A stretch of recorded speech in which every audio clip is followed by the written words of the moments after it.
अलग दुनिया थी हमारी और वो दुनिया में हमारा कोई पहचान नहीं था, हमारा कोई मतलब नहीं था। मैं जस्ट हाउसवाइफ थी, 1 रुपए नहीं कमाती थी। मुझे अपने नाम से अपनी पहचान चाहिए थी। 3 दिसंबर 2024 से पहले मेरा दूसरा जीवन था और 3 दिसंबर के बाद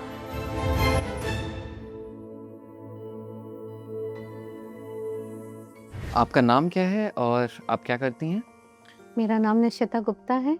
मैं ग्रेटर नोएडा में रहती हूँ और मैं अब प्रोफेशनली एज़ ए वैदिक एस्ट्रोलॉजर हूँ।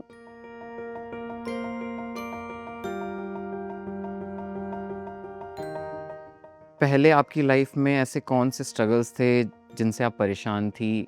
और एस्ट्रोलॉजी से पहले ऐसा क्या था जिससे आप बहुत ज़्यादा जूझ रही थीं? ये जो सवाल आपका है अ, बनारस की हूँ, तो माँ-बाप ने हाउसवाइफ बनने का ही ट्रेनिंग दिया, क्योंकि मेरी मम्मी ने भी वही थी और उन्होंने हमारे वो कहते हैं ना परंपरा, तो वही ट्रेनिंग हमको भी दी गई। जब मैं यहाँ आई, तो मेरे फादर इन लॉ को मुझसे मिलने के बाद उनको लगा कि मुझे कुछ करना चाहिए। मतलब उनको मेरे अंदर कुछ ऐसा जो वो टैलेंट दिखता था या लगता था कि मैं पैशनेट टाइप की लेडी हूँ, तो मुझे ज़रूर कुछ करना चाहिए। तो वो लगातार तकरीबन साल भर तक, ऐसे मान लीजिए, लगातार रोज़ सुबह मुझसे वो एक ही बात पूछते थे कि तुमने कुछ डिसाइड किया कि तुमको क्या करने का मन करता है? तुम क्या करना चाहते हो अपनी लाइफ में? और रोज़ मेरे पास सिर्फ़ एक ही जवाब रहता था कि नहीं, मुझे तो समझ में नहीं आता कि मुझे क्या करना चाहिए। मैं तो ऐसे ही ठीक हूँ, हाउसवाइफ ही मुझे बनना था लाइफ में। तो वो बस वो लगातार उन्होंने कभी अपना सवाल छोड़ा नहीं और मैंने भी कभी अपना जवाब देना बंद नहीं किया।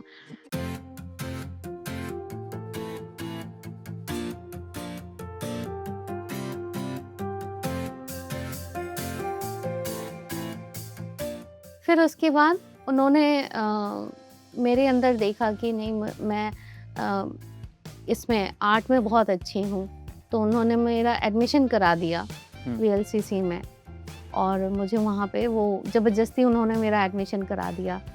इवन एडमिशन के टाइम जब पेमेंट दिया जा रहा था 53,000 रुपीज़, तब तक मैं मना कर रही थी अपने हस्बैंड को कि ये पैसे मत दो, ये पैसे मुझे दे दो, मैं शॉपिंग कर लूँगी इसका, है ना? मेरे अंदर कॉन्फिडेंस नहीं था। हुँ। मैं अपने कॉन्फिडेंस ज़ीरो होने की वजह से मैं उतने पैसे लगाना नहीं चाहती थी। मिडल क्लास फैमिली से आई थी, तो मेरे लिए 53,000 रुपीज़ एक बहुत बड़ा अमाउंट था और फिर मैं तब भी लग गया पैसा और फिर जाने लगी ज़बरदस्ती। मज़ा नहीं आता है। मैं सैटिस्फाई नहीं हूँ इस काम को, तो फिर मैंने वो छोड़ दिया। फिर उसके बाद बेबी भी करना था, तो फिर बेबी करने के बाद फिर उसके बाद जब मेरी बेबी 2-3 साल की हो गई, तो फिर मैं अपने आप ही मैं पढ़ने लग गई।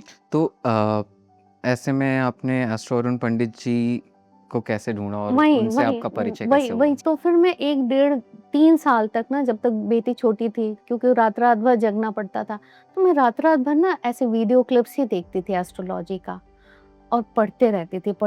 तो मेरे हस्बैंड ने देखा, तो उन्होंने इस चीज़ को जज कर लिया मेरे अंदर कि तुमको ना पढ़ाई करना चाहिए, तुम क्यों ना दोबारा पढ़ाई करना शुरू कर दो। और फिर वही मैंने आपको बताया ही था कि मैंने यहाँ पे खोजा कुछ लोगों को, मुझे कोई नहीं मिला ग्रेटर नोएडा में, कोई भी नहीं है जो एस्ट्रोलॉजी यहाँ पे सिखाता है। फिर मुझे लगा कि अब मैं क्या ही करूँ?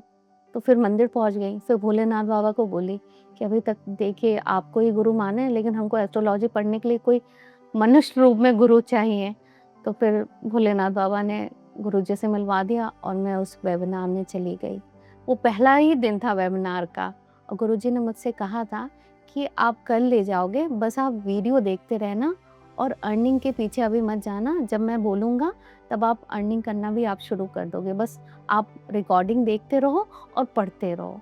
और गुरुजी की वो बात हमने अपने चुन्नी में गाँठ बाँध ली और दिन-रात को हमने एक कर दिया। हुँ। क्योंकि आयुष्मान जी, मैंने ना एक फ़ॉर्मूला क्रैक कर लिया है अपनी लाइफ़ में कि अगर आपको सक्सेसफुल होना है या आपको अपनी मंज़िल तक पहुँचना है, तो आप ना बिना रिज़ल्ट की अपेक्षा किए बिना बस आप मेहनत करते जाओ। दिन को दिन मत मानो, रात को रात मत मानो और आप बस मेहनत करते जाओ और मंज़िल एक दिन खुद आपके पास चल के आएगी।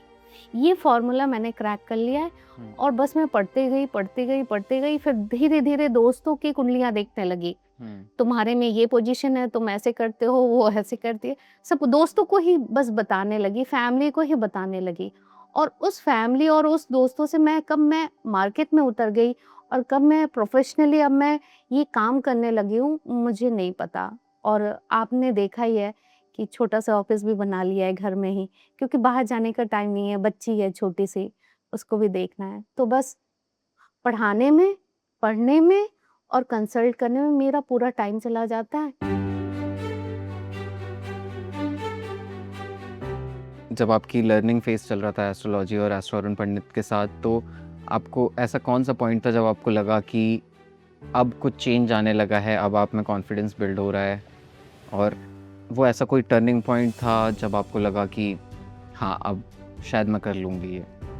जब मैं एस्ट्रोलॉजी पढ़ने लगी ना, तो एक बहुत मैजिक वाली चीज़ मेरे लाइफ में हुई कि जो भी मेरे जीवन में पीछे के जीवन से, रिलेशनशिप में या खुद की लाइफ में जो भी मुझे दर्द था, जो प्रॉब्लम्स थे लोगों से, सिचुएशन से, वो सारे दर्द ना पता नहीं मैजिकली सारे दर्द अपने आप दूर होने लगे, क्योंकि मैं 8वें घर का काम करने लगी और मेरे केतु महाराज जी वहीं विराजमान हैं। और राहु में केतु आए तभी मैं एस्ट्रोलॉजी में अपने आप चली गई थी।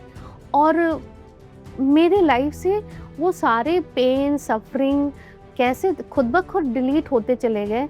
मुझे ये चीज़ आज भी मैं इस चीज़ को डिकोड करने की कोशिश करती हूँ, तो मुझे समझ में नहीं आता है कि कैसे सब कुछ अब अच्छा ही होता चला जा रहा है। भगवान की दया से कुछ बुरा अब होते ही नहीं है, सब कुछ अच्छा है। और मैं इंटरनली अब मैं बहुत रिलैक्स्ड, बहुत कॉन्फिडेंट, और मुझे एक अपनी पहचान जो मैंने बना ली है पढ़ाई करते-करते, गुरुजी के अंडर में रहते हुए, जो पढ़ाई करते-करते जो मैंने कॉन्फिडेंस गेन किया है, वो मैंने अपने पूरे जीवन में अभी तक नहीं किया था। 3 दिसंबर 2024 से पहले मेरा दूसरा जीवन था, मैं दूसरे जन्म में रह रही थी, एक मैं दूसरी इंसान थी। और 3 दिसंबर के बाद अब जो मैं जीवन जी रही हूँ, जो अब मैं व्यक्ति हो गई हूँ गुरुजी की कृपा से, वो अब मैं दूसरा जन्म जी रही हूँ। तो अब आपको, जैसा कि आपने कहा कि आप और ज़्यादा कॉन्फिडेंट हो गई हैं, आपको सेल्फ बिलीफ ज़्यादा हो गया है। भले ही फैमिली और फ्रेंड्स के लिए टाइम थोड़ा कम मिलता हो, लेकिन अब आप अपनी सेल्फ आइडेंटिटी किस तरीके से देखती हैं after astrology and astro Arun जैसे पंडित? मैंने आपको बताया ना, मैं पीछे एक प्रोफ़ेशन और था जिसमें मैंने पहचान बना ली थी, पैसा भी अर्न करने लगी थी, लेकिन मैं अपनी उस पहचान से खुश नहीं थी। और जो अब मेरी जो पहचान हुई है ना, और जो अब मैं अपने नाम के आगे एस्ट्रोलॉजर निशिता गुप्ता लगाती हूँ ना, ये मैं बहुत गर्व से बोलती हूँ। मुझे ये बोलने में बहुत अच्छा महसूस होता है और मैं प्राउड फ़ील करती हूँ। मतलब मुझे ऐसा लगता है कि ये मेरे मेहनत का फल है। घमंड नहीं है, लेकिन हाँ, खुशी बहुत मिलती है।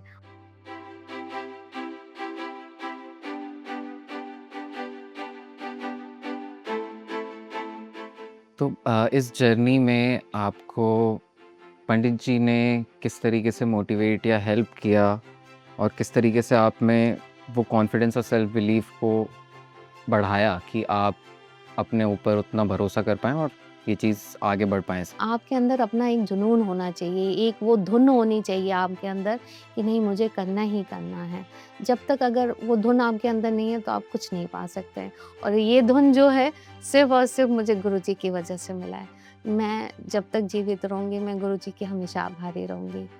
ये जो धुन आया, जो कॉन्फिडेंस आया, जो विश्वास आया खुद को लेके, वो गुरुजी की वजह से आया। क्योंकि उन्होंने मुझे शुरू में ही बोल दिया था कि आप कर ले जाओगे, बस आप करते रहना। एक आपको चीज़ बताऊँ मैं आयुष्मान जी, हुँ। एस्ट्रोलॉजी पढ़ने के बाद, इस प्रोफ़ेशन में आने के बाद, इस प्रोफ़ेशन को अपनाने के बाद, अब मैं इतना ज़्यादा कॉन्फिडेंट फ़ील करती हूँ अपने आप में। मैं अब अपने नाम से जानी जाती हूँ। अब मुझे मेरे हस्बैंड या मेरे पिताजी के नाम को मुझे जोड़ने की अब ज़रूरत नहीं है। मुझे सिर्फ़ एक ही चीज़ की भूख थी कि मुझे ना अपने नाम से मुझे अपने नाम से अपनी पहचान चाहिए थी। मैं जब इस सब्जेक्ट में काम करती हूँ, तो मैं अंदर से सैटिस्फाई होती हूँ। अब मुझे किसी की गाइडेंस की ज़रूरत नहीं है, क्योंकि अब मुझे पता है कि मुझे जीवन में क्या करना है और मेरा रास्ता क्या है। तो बस हम उसी रास्ते पे हैं